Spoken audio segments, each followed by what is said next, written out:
પાટણ જિલ્લામાં ભાજપ દ્વારા નવા તાલુકા પંચાયતના પ્રમુખનું સ્વાગત પાટણ જિલ્લાના સાંતલપુર તાલુકામાં ભારતીય જનતા પાર્ટી દ્વારા નવા તાલુકા પંચાયત સાંતલપુરના પ્રમુખ તરીકે શક્તિસિંહ પ્રવીણસિંહ જાડેજાની નિમણૂક કરવામાં આવતા કાર્યકરો અને સમાજમાં ખુશીની લાગણી જોવા મળી હતી।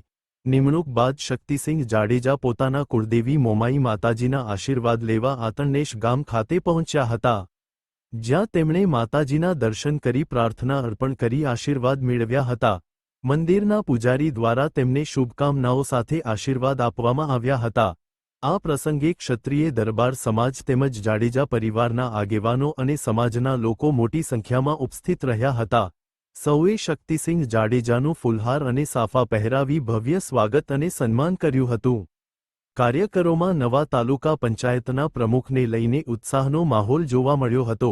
ઉપસ્થિત આગેવાનોએ આશા વ્યક્ત કરી હતી કે તેમના નેતૃત્વ હેઠળ તાલુકામાં વિકાસના વધુ કામો થશે અને લોકોના પ્રશ્નોના નિરાકરણ માટે અસરકારક કામગીરી થશે। રિપોર્ટર મનુભાઈ ડાભી, પત્રકાર રાધનપુર।